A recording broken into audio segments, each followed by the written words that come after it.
शादी के बाद किरण ने धीरे धीरे घर संभालना शुरू ही किया होता है।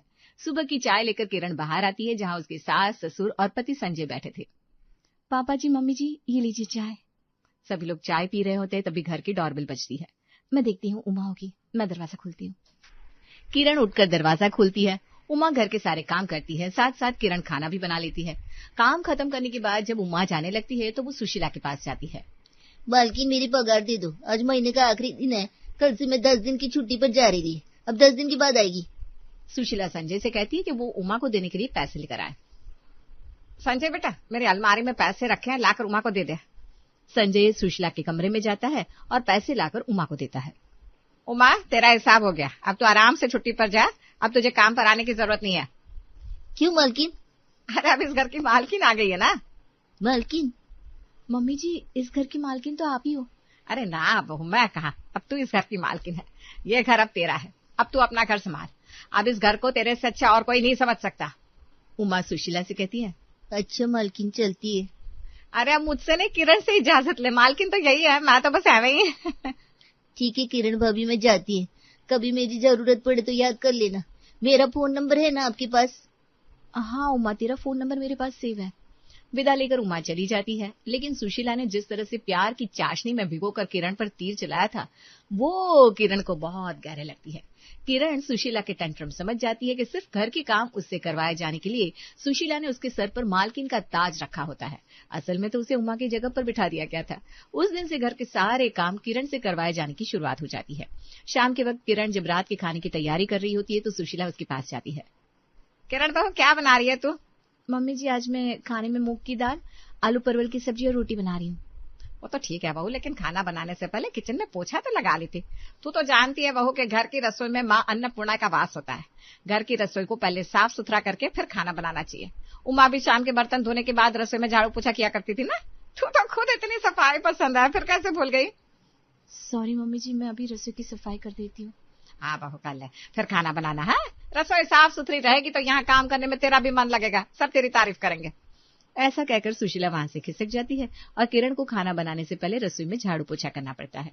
सुशीला और घर के दूसरे सदस्य प्यार प्यार से किरण से सारे काम करवा लेते, यहाँ तक कि संजय भी इसमें पीछे नहीं था। उसकी आदतों से किरण और भी ज्यादा परेशान रहती थी। शाम के वक्त संजय सोफे पर बैठकर पानी पी रहा होता है। पानी पीने के बाद वो पानी का ग्लास सोफे के नीचे रख देता है। किरण भी वहीं बैठी होती है। थोड़ी देर के बाद, किरण भूख लग रही है यार। बोलो क्या खाओगे? समोसे खाओगे? हाँ, समोसे खाने का तो बहुत मन है, लेकिन बाहर की चीजें मैं खाना नहीं चाहता। अगर तुम घर पर ही समोसे बना दो तो मैं खा लूंगा। ठीक है, मैं समोसे बना देती हूँ। किरण रसोई में जाने के लिए जैसे ही सोफे से उठती है, ए किरण, ये ग्लास तो लेती जाओ। किरण उसका झूठा ग्लास लेकर किचन में जाती है। तभी, किरण बहू, जरा एक ग्लास पानी देना। जी पापा जी, अभी लाई। अपने ससुर को पानी देने के लिए किरण जब ग्लास ढूंढती है तो रसोई में एक भी ग्लास नहीं था, क्योंकि संजय की आदत होती है, वो एक ग्लास में एक ही बार पानी पीता था और इधर उधर रख देता था। ओफो, संडे के दिन यही होता है, मैं सारा दिन बस ग्लास ही ढूंढती रह जाती हूँ। किरण सबसे पहले अपने कमरे में जाती है। वहां बेड के नीचे एक ग्लास रखा होता है। उसके बाद वो देखती है डाइनिंग टेबल पर भी एक झूठी ग्लास रखी है। इस तरह से घर के कोने कोने से एक ग्लास ढूंढकर वो सारे ग्लास धोती है। उसके बाद अपने ससुर को पानी देती है, जिसके बाद किरण संजय से इस बात की शिकायत करती है। क्या है संजय, जहाँ पानी पीते हो वहीं पर ग्लास छोड़ देते हो? अरे धो नहीं सकते तो कम से कम किचन में तो लाकर रख दो। अरे तुम गुस्सा करती हो, कितनी अच्छी लगती हो, पता है तुम्हें? नहीं, तुम्हें किसी ने बताया नहीं होगा, लेकिन कसम से जब तुम प्यार से डांटती हो ना तो मुझे बहुत अच्छा लगता है। मैं तो तुम्हारी ये प्यार भरी डांट सुनने के लिए ये सब करता हूँ। अच्छा ये बताओ, समोसे बन गए? नहीं, बनाने जा रही हूँ। जल्दी करो यार, भूख के मारे पेट में चूहे कूद रहे हैं। धीरे धीरे किरण को यह एहसास होने लगता है कि वो घर की बहू नहीं, नौकरानी है। घर का छोटा बड़ा हर काम अब किरण के लिए छोड़ा जाता है। घर का कोई भी सदस्य खुद से एक चम्मच भी इधर उधर नहीं करता। दिन के वक्त संजय, राजेश और सुशीला तीनों बैठकर रात के खाने का मेन्यू डिसाइड कर रहे होते हैं। तभी राजेश किरण को आवाज लगा रहा होता है कि जो कि कपड़े सुखाने छत पर जा रही थी। किरण बहू। जी पापा जी। जरा इधर आना। किरण कपड़ों से भरी बाल्टी छत की सीढ़ी पर रखकर राजेश के पास जाती है। वो मेरे कमरे में मेरा चश्मा छूट गया है, चश्मा नहीं लगाता हूँ तो सर में दर्द होने लगता है, जरा चश्मा तो ला दे। जी अभी लाती हूँ पापा जी। वो मन ही मन सोचती है चश्मा तो संजय भी ला सकता था, लेकिन वो तो नौकरानी है भाई, वही ला कर देगी। घर का कोई और सदस्य भला घर का काम क्यों करेगा? किरण राजेश के कमरे से चश्मा लाकर उसे देती है। पापा जी ये लीजिए आपका चश्मा। किरण बहू, तो हमारी बहू नहीं बेटी है, बिल्कुल बेटी की तरह हमारा ख्याल रखती है। कभी कभी तो सोचता हूँ तू नहीं होती तो हमारा क्या होता। इस नालायक को देख यहीं बैठा है, लेकिन मुझे चश्मा लाकर नहीं दे सकता था। आप अगर संजय से कहते तो वो भी आपका चश्मा लाकर देते, लेकिन मैं हूं ना इस घर की नौकरानी। किरण अपने मन ही बात मन में रखती है और राजेश से कहती है, कोई बात नहीं पापा जी, मैंने ला दिया तो क्या हो गया। पापा मम्मी बस हर वक्त किरण की तारीफ करते हैं, मुझे तो इस घर में कोई पूछता ही नहीं। भाई हम किरण की तारीफ क्यों ना करें, वो जितने अच्छे से इस घर को संभाल रही है ना, तू कभी नहीं संभाल पाएगा। किरण अपने ससुराल वालों की मीठी मीठी बातों के पीछे का राज खूब अच्छे से समझती थी, बस कहती कुछ नहीं थी। सुशीला की बात पर हल्के से मुस्कुराकर वो कपड़ों से भरी बाल्टी लेकर छत पर चली जाती है। जैसे ही किरण कपड़े सुखाकर नीचे आती है, किरण बहू आज घर में कुछ मेहमान आ रहे हैं। कोई बड़े खास मेहमान है, उनके आने से पहले घर को अच्छे से सजा सवार देना। सुशीला तुम अरुणा की आदत को तो जानती हो। घर को सजाने संवारने का काम घर की लक्ष्मी का होता है, और इस घर की लक्ष्मी किरण है। वैसे भी किरण बहुत सफाई पसंद है, तभी तो देखिए ना जब से उमा गई है घर पहले से ज्यादा चमकने लगा है। घर भी समझ जाता है कि किसी अपने का हाथ लगा है भाई। ये किरण का घर है, जितना अपना समझकर वो इस घर को संवारेगी उतना कोई काम वाली या मेड नहीं कर सकती। किरण बहू आज तेरी बुआ सास और बुआ ससुर आने वाले हैं। तेरी बुआ सास को मीन मेख निकालने की कुछ ज्यादा ही आदत है, इसलिए अच्छे से घर की सफाई कर लेना है और खाने पीने की तैयारी भी कर ले बेटा। ठीक है मम्मी जी। किरण मेहमानों के स्वागत की तैयारी में लग जाती है। सबसे पहले वो सोफे का कवर चेंज करती है, जिसके बाद गुलदस्ते में ताजे फूल लगाती है। किरण तुमने ड्राइंग रूम तो सजा दिया, लेकिन ड्राइंग रूम में लगे ये पर्दे रूम की शोभा घटा रहे हैं। लेकिन संजय अभी हमारे पास नए पर्दे नहीं है। अरे नए पर्दे लाने को कौन कह रहा है, तुम जल्दी से इन्हें धो दो। अभी? हाँ अभी 2 घंटे में तो सूख जाएंगे। ये लो मैं पर्दे उतार देता हूँ। संजय ड्राइंग रूम के पर्दे उतारकर किरण को देता है, तभी सुशीला आ जाती है। उसके हाथ में जाले साफ करने वाला झाड़ू होता है। किरण बेटा एक काम करिए, पर्दे वॉशिंग मशीन में डालकर जल्दी से आ जा। देख घर के सारे पंखों पर धूल की मोटी परत जमी है, जल्दी जल्दी सारे पंखों से गंदगी निकाल दे। ठीक है मम्मी जी। घर के सारे पंखे साफ करने के बाद किरण ने एक पल भी चैन की सांस नहीं ली थी, तभी राजेश बाहर से आता है। किरण बेटा देख मैं तेरे लिए क्या लाया हूँ। क्या लाया है पापा जी? कोलिन। घर में कोलिन खत्म हो गई थी ना, इस नालायक से कहा था मैंने, लेकिन लेकर ही नहीं आया तो मैं ही ले आया। अब कोलिन से ना घर के सारे टेबल कुर्सी दरवाजे खिड़कियां टीवी फ्रिज सब चमका दे बेटा। अच्छा अब किरण बेटा हो गई तो मैं कौन हूँ फिर? भाई अब किरण हमारी बहू भी है और बेटा भी, तू तो किसी काम का नहीं है, तुझसे घर के कोई काम होता ही नहीं, तो चुपचाप करके एक जगह बैठ जा बस। क्यों किरण बेटा मैंने ठीक कहा ना? काम से बुरी तरह थक चुकी किरण धीरे से हाँ कहती है और फिर से अपने काम में लग जाती है। हाँ पापा जी मैं भी सब चमका देती हूँ। बड़े प्यार से बेटा बेटा बोलकर सुशीला और राजेश किरण से जमकर सारे काम करवा लेते हैं, लेकिन अभी काम खत्म कहाँ हुए थे, अभी तो खाने पीने की तैयारी बाकी थी। घर के ऊपर के सारे काम खत्म करने के बाद किरण मेहमानों के लिए पकवान बनाने में लग जाती है। खाना बनाना, मेहमानों को चाय नाश्ता कराना, इन सब से लेकर रात का खाना खिलाने तक में किरण बुरी तरह से थक कर टूट चुकी थी। अब उसके अंदर और कोई काम करने की हिम्मत नहीं बची थी।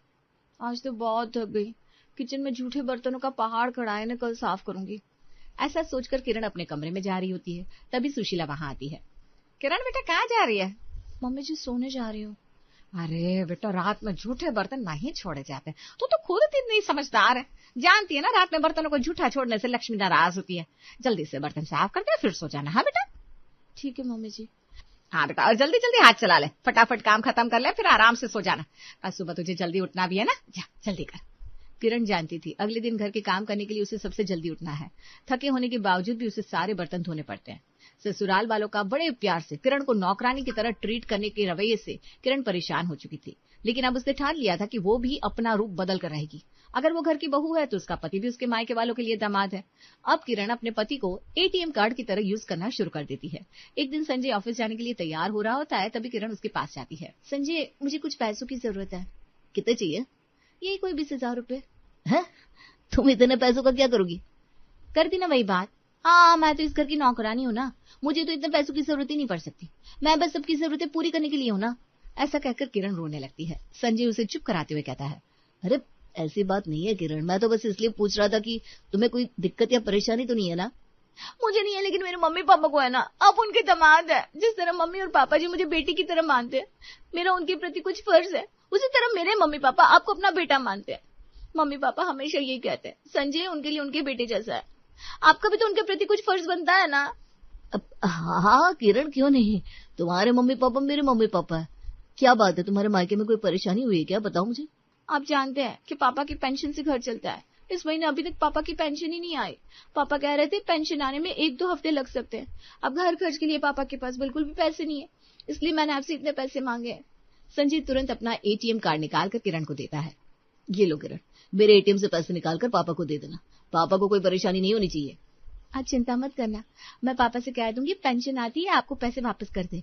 अरे पागल हो क्या? पापा मेरे बारे में क्या सोचेंगे? तुम पापा से ऐसा कुछ भी मत बोलना। Thank you, you are the best husband of the world. Kiran Sanjay का एटीएम कार्ड लेकर चली जाती है। इस तरह से एक दिन वो फिर से संजय से पैसे मांगती है, वो भी अपने मम्मी पापा के लिए। संजय, कल मम्मी का जन्मदिन है। हमारी शादी के बाद ये मम्मी का पहला जन्मदिन है। मैं चाहती हूँ कि दामाद की ओर से मम्मी को कुछ अच्छा सा तोहफा मिले, जिससे मम्मी को भी अच्छा लगे ना। हाँ हाँ, क्यों नहीं, मम्मी के लिए कोई बड़ा गिफ्ट ले लेते हैं। आज शाम में आपके ऑफिस के बाहर आ जाऊंगी, वहां से हम दोनों मार्केट चलेंगे। ठीक है। शाम को किरण तैयार श्यार होकर संजय के ऑफिस के बाहर पहुंचती है, जहां दोनों गाड़ी में बैठकर मार्केट जाते हैं। किरण संजय को सबसे महंगे ज्वेलरी शॉप पर ले जाती है और वहां वो अपनी मम्मी के लिए गोल्ड का सेट पसंद करती है। संजय देखिए ना, कितना खूबसूरत सेट है ना, मम्मी पर बहुत अच्छा लगेगा। हाँ, बहुत अच्छा लगेगा, लेकिन काफी महंगा है, रहने देते हैं। चलिए मम्मी के लिए कुछ सस्ता गिफ्ट खरीद लें।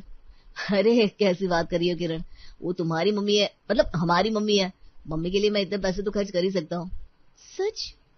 हाँ, क्यों नहीं। संजय अपने क्रेडिट कार्ड से पेमेंट करके अपनी सास के लिए महंगा सा गोल्ड का सेट ले लेता है। इसी तरह एक दिन किरण संजय से 50,000 रुपए की मांग करती है। संजय, मुझे कहने में अच्छा तो नहीं लग रहा, लेकिन। अरे क्या बात है किरण, बोलो ना। मैं तुम्हारा पति हूँ, तुम मुझसे नहीं कहोगी तो और किससे कहोगी? मैंने पहले ही आपसे इतने पैसे ले लिए हैं, अब मांगने में ठीक नहीं लग रहा। किरण, मेरे पैसों पर तुम्हारा भी अधिकार है। बोलो कितने चाहिए? मुझे 50,000 रुपए की सख्त जरूरत है। 50,000 रुपए? हाँ, मैं जानती थी आपको बहुत अजीब लगेगा, जाने दीजिए, मुझे आपसे कुछ नहीं चाहिए। अरे अरे, ऐसी बात नहीं है किरण। अच्छा ये बताओ, तुम्हें ये पैसे क्यों चाहिए? किरण रुआसी होकर कहती है, आप तो जानते हैं मेरे पापा के पास एक पुरानी स्कूटी थी, गाड़ी के नाम पर ले देकर वही था, वो भी खराब हो गया। अब सब्जी लाने के लिए पापा को काफी दूर तक पैदल जाना पड़ता है। मैं सोच रही थी 50,000 तक की एक स्कूटी खरीदकर पापा को दे दूं। आखिर इस बुढ़ापे में वो कब तक पैदल चलेंगे? हाँ, तो इसमें इतना संकोच करने की क्या बात है, चलो आज ही स्कूटी ले लो। और इस तरह किरण 50,000 से ज्यादा की एक स्कूटी खरीद लेती है, जिसे वो अपने पापा को देती है। लेकिन खर्चों के बोझ से संजय की कमर टूटी जा रही थी। यार, इसी तरह पैसे खर्च होते रहे तो बहुत जल्दी सड़क पर आ जाऊंगा। किरण को कैसे समझाऊं? पापा मम्मी के नाम पर पैसे देने से मना भी नहीं कर सकता। जैसे किरण घर की नौकरानी की तरह काम कर करके परेशान रहा करती थी, उसी तरह से संजय एक एटीएम कार्ड की तरह इस्तेमाल होकर परेशान हो रहा था। लेकिन जैसे किरण कुछ नहीं बोल पा रही थी, उसी तरह संजय भी कुछ नहीं बोल पाता। एक दिन छुट्टी की वजह से संजय घर पर ही होता है और दोपहर के वक्त टीवी देख रहा होता है। किरण रसोई में खाना बना रही होती है, तभी उसकी माँ का फोन आता है। किरण फोन लेकर अपने कमरे में चली जाती है और काफी देर तक बाहर ही नहीं आती। संजय बेटा, किरण काफी देर से कमरे में है, खाना भी उसने अधूरा छोड़ा हुआ है, अभी तक बाहर क्यों नहीं आई? अब मैं देखता हूँ माँ। संजय जब कमरे में जाता है तो देखता है किरण अपने बैग में अपना सामान पैक कर रही होती है। क्या बात है किरण, तुम कहीं जा रही हो क्या? संजय, मम्मी सीढ़ी से नीचे गिर गई है, उनके पैर में काफी चोट लगी है। पापा भी घर पर नहीं है, मैं उनके पास जा रही हूँ। अरे ऐसी बात है तो मैं भी तुम्हारे साथ चलता हूँ। सुशीला और राजेश से इजाजत लेकर किरण संजय के साथ अपने मायके चली जाती है, जहाँ किरण की माँ अभी भी सीढ़ियों के पास बैठी थी। संजय देखो, मम्मी खुद से उठ भी नहीं पा रही है, लगता है इनका पैर फ्रैक्चर हो गया है। तुम चिंता मत करो, हम इन्हें अभी डॉक्टर के पास ले चलते हैं। दोनों किरण की मां माधुरी को अस्पताल लेकर जाते हैं। थोड़ी देर में किरण के पिता नवीन भी वहां पहुंच जाते हैं। माधुरी का पैर सचमुच में फ्रैक्चर हो गया था।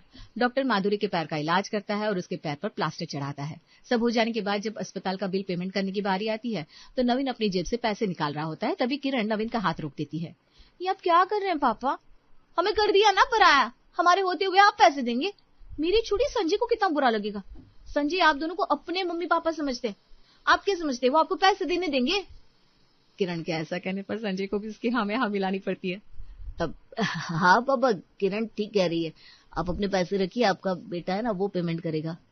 संजय अस्पताल के बिल का पेमेंट कर देता है। वो अपनी गाड़ी में बिठाकर माधुरी और नवीन को घर छोड़ देता है, जिसके बाद किरण और संजय घर आने लगते हैं। संजय को समझ में आ जाता है कि किरण ये सब क्यों कर रही है। वो किरण से कहता है कि वो उमा को फोन करके अगले दिन से ही उसे काम पर बुला ले। किरण, तुम अकेले घर का सारा काम करती हो, काम का काफी बोझ है तुम पर, मुझे अच्छा नहीं लगता। ऐसा करो ना, उमा को फोन करके बोल दो कि वो कल से काम पर आ जाए।